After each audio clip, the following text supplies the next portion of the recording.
Hello friends and enemies, welcome back to Happy For Now. It's me, Isabel, here with my October TBR. I'm really excited. So last month, for probably one of the few times in my booktube career, I did a month TBR. I don't do these often. They don't generally work for me, but right now I'm in a very busy season. I have a lot going on in October, including like 2 weddings I have to travel to back to back. So I feel like taking the thought out of picking my next read is going to be helpful. And I did have some success last month. Obviously, we still have a few days left in the month when you're seeing this TBR, but I did already complete 6 prompts of the 16 I picked, and I'm in progress on the 7th one, as well as one I had to remove from my TBR because there were some trigger warning content notes I was not aware of. So I did pull those off, that one off. So technically we're gonna be at about 8 or 9 of the 16 prompts read, which means like I feel pretty good. I feel pretty good about this. Like, I think I'm doing well, and I appreciate, like, I'm happy with myself in that I kept pulling up my TBR to pick my next book, which was really, really nice. I don't know, like, if these will be a forever thing for me or if it's gonna be something I come back to depending on my reading mood, but October is also really exciting because we have Love in the Night happening from the 9th to the 15th. That is a readathon for paranormal and monster and spooky romances that I co-host with Shay over at Shay Geeks Out, Laura from Laura's Library Card, Steph from Novelty Corner, and this year we added Heather from Hia Booktubes as one of our co-hosts. Anyways, that has 7 prompts, which I'll put up here on the screen and read to you real quick, and then we'll talk about what I'm gonna read for the readathon. First of all, we have our first prompt, which is a unique paranormal. So this would be your monster romances, something different, something not typical. Then we have Diving Deep, which is a mermaid or water related romance. This could be a kraken, an octopus shifter, you name it, you can make it work. Number 3 is Getting Horny. So a hero with horns. Then we have prompt number 4, which is Eat Her Out. So whatever book you read that has eating out in it, aka the person gets eaten out, that counts. Then we have Toil and Trouble, which is our witch prompt. So find a book with a witch character in it, preferably a main character, take your pick. And then we have A New to You author, and Drink Me, which is our vampire prompt, or someone drinking blood, probably a vampire though, let's be honest. So those prompts I love, and yeah, you're just kind of scavenger hunting through books. So I try to pick books that I thought would hit most of the prompts in the least amount of time. Our group book is part of the Peculiar Tastes book series that comes out early October. The book we picked is The Merman's Captive by Zoe Castile. This is like book 5 in the series, but you can read it as a standalone. And on that note, that whole series is on my TBR for Love in the Night. There are 6 books in it. So I would like to read all of them through the course of that week in that vlog and talk about them as I go through them. 1 second.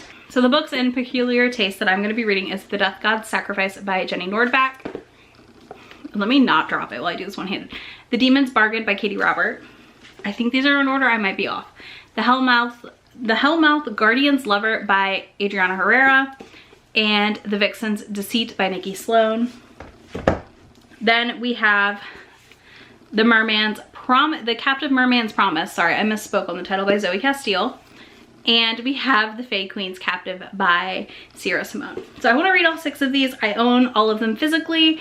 I will be reading them digitally though, because I love these, but I don't want to mess them up. Like, they're so pretty. So those are very high on my TBR list. The other thing on my TBR for Love in the Night is the Stay a Spell series by Juliet Cross. I've wanted to read these forever and I keep putting them off, and I picked up the audios. So you know what? We're at least gonna finally finish book 1, which we did not finish. So that's on me previously. But yeah, I have all the audios for the series. So I'm hoping to alternate between reading my ebooks of Peculiar Tastes and my audios of Stay a Spell. That's basically my TBR. I'm gonna pick up a short novella with a vampire in it because I don't think I have a option currently that fits for that prompt. So we'll see. I do have a new to me author in the Stay a Spell series. I've not yet read from Jenny Nordbak. I also have obviously Unique Paranormal, like a lot of those are unique. So I'm really excited for this. I'm very excited for like a chill-ish TBR for me. Like I said, if I get through all of that, I will start picking up other things that I've had on my radar. But for now, I want to stick to like 1 series I can audiobook and 1 series I can read with my eyes. And hopefully I do okay at it. Next, we're going to talk about my prompts and a couple specific books I will be reading in the month of October.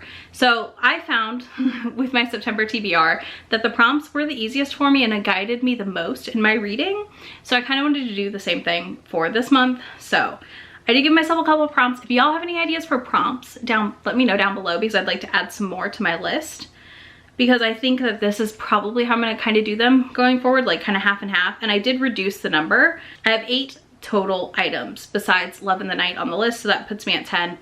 Peculiar Taste is counting as one situation because I will read all of those most likely during the readathon. So first up, let's talk about my prompts for September. One of the prompts is one middle grade title. I would like to read more middle grade this year. I love middle grade and I just don't always pick them up, and I love them in the fall, and especially when I'm busy. This is also inspired by the fact that my hold for Mari and the Night Brothers recently came in and I need to get to it. So if I haven't read it by the end of September, I need to read it in the beginning of October. I have a road trip where I should have plenty of time to read it / listen to it.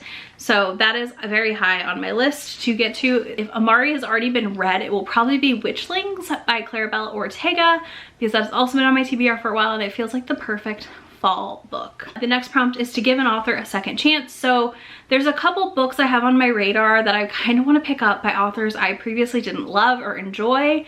So I would like to do that. One of them is Sally Thorne's Angelica Frankenstein Makes a Match. I did not like The Hating Game, and I'm hoping I like this one a lot. Another one is an H.G. Carlton book.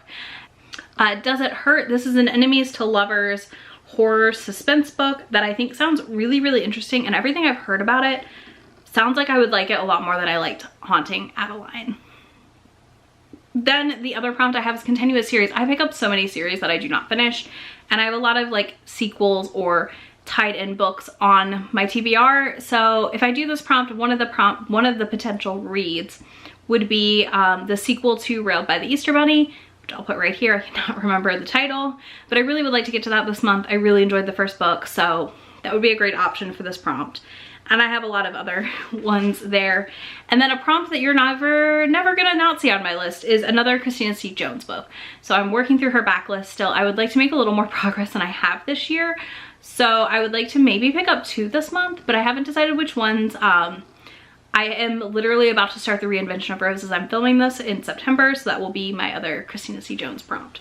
So it may just be me finishing that series out. Last prompt is whatever my members pick. So right now my members are in the midst of suggesting and voting on book picks for October, which means that I will have a book that I read from them, and I don't know what that book is yet. So once I know, I will have it on my TBR list. Then we have 3 prompts that are specific books because I have things related to them that I would like to do. One of them is Demon's Dream by Elle Kaysen. This is one, now I'm gonna say this is one that I don't know that I will finish in a month or that I will even start this month, but it is a 768 page book. And it is about a girl who goes to live with her family's enemy to like make up her brother's debt. This is Black Love. I saw this directed by Shades and Pages, who I absolutely adore. She has amazing recommendations. And I trust her, and I saw some other people I like reading it, and I was like, I kind of want to read this. Can I read something that long? I don't know, but we might, we're gonna try. So that is on the list. That is a potential start in October and finish in November book as well. So we'll see. That one's probably gonna take me a whole week to read. Then we have Bet on It by Jody Slaughter, which was in my September TBR, and the thing here and the reason it moved is because the hold from the library did not come in on time. So I couldn't read it yet. So I figured we'll just bump it to October and we will listen to it as soon as it gets in. And then the last prompt that moved from September is The Princess and the Scoundrel by Beth Rivas. So this is a buddy read I'm doing with Shay over at Shay Geeks Out, along with May from This Past Romance. And because of that, like May hadn't gotten her book in, I hadn't gotten my audio yet. So like it was just taking a minute for us to organize this. And it just kind of wasn't working out for September. So we've just pushed it to October, which is perfect. And I'm really excited to dive into this. I will probably be reading it the first week of October because I will be in a place that it makes sense to read this book. I'm sure y'all can figure it out. But yeah, so I want to read that then. And those are all the books I'm going to read in October, at least with prompts. Everything else will be mood reads. All my manga's mood reading and what I want to pick up in the moment. I'm excited to try this again this month. Like I said, I feel pretty good about how I did last month. Let me know if you stuck to your TBR last month or if you mood read your way through the month. As a usual mood reader, it was kind of weird, but nice having prompts. And if you don't want to do that, you can leave me a princess related emoji, so a castle, a tiara, something like that, because Princess and the Scoundrel, or space. You can do stars because space. And I'm very excited for Han and Leia's wedding. Anyways, you can do that in the comments. And if you want links for any of these books, they're down there, as well as links to Be My Friend anywhere on the internet. And I will talk to y'all in just a few days. Bye. Already packing, come with me. I'm not really asking. We'll get away to a place where we don't know. About to see the world in action, what we can be. Life with no distractions, we'll get away.